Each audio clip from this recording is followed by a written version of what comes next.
30载铁轨飞驰，从绿皮朴素列车穿山越岭到高铁动车风驰电掣，30载岁月奔流，从港商单向北上到内地和香港资源互补，双向共赢。它不仅是一条交通线，更是一条经贸线、民生线，牢牢锁住内地与香港的商贸脉络与人文纽带。今天，循着铁轨脉络，我們走進3位見證者，聆聽這條路上最先鋒的香港西九龍。70年代我哋去廣州呢，哇，係一件好大嘅製作嚟嘅，差唔多呢，早起身就要準備去廣州噶啦。基本上我覺得當時要花嘅時間都有7-8個鐘頭。隨住80年代嘅開始，我哋亦都係乘坐直通車去到廣州進行我哋嘅貿易業務往來。一落車就會見到廣州交易會啦，仲有流化賓館或者東方賓館。當時80年代初期嘅業務咧，亦都係會通過交易會嚟到開展我哋嘅貿易生意啦。我哋商人咧就係每1分鐘都係錢嚟計緊嘅。2018年高鐵開通之後，由西九龍到廣州嘅南站，車程只係45分鐘，令到我哋更加同廣州嘅商貿嘅往來啦。咁所以我哋會將我哋嘅客戶服務部同埋啲會計部都設立咗喺廣州。大灣區嘅交通樞紐方便快捷咧，令到我哋呢啲經貿人士就係會一個好大嘅喜悅嘅，亦都睇到國家高速發展嘅一個表現。作為中國人，我哋一個好欣慰。如果說綠皮火車承載了商貿開荒的過往，那麼飛馳的高鐵則為新一代香港青年搭建了幹事創業的全新舞台。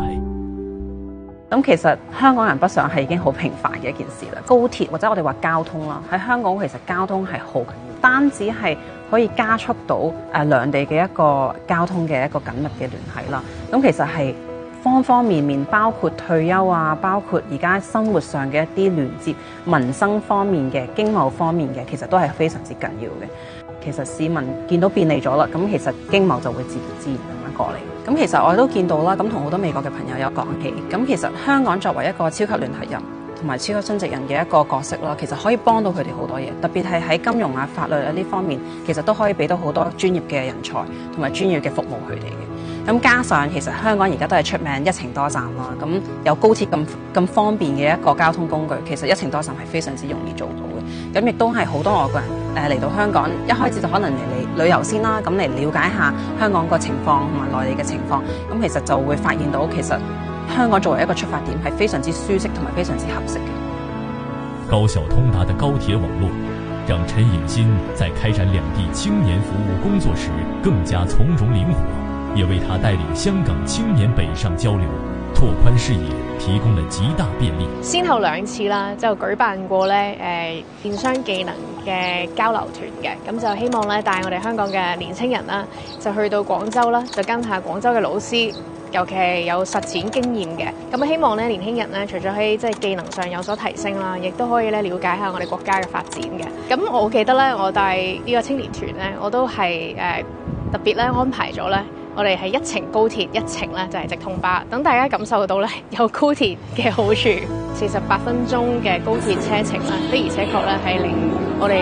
香港嘅年輕人咧係更加有一個意願啦，更加方便地咧係去內地發展啦。一條經久線漫步內地與香港同心融合時，30年間，從單向北上到雙向富寧，從傳統貿易到數字新業態，兩地合作不斷走真走實。立足新起點，香港與祖國同心致願，共繪長期繁榮新篇章。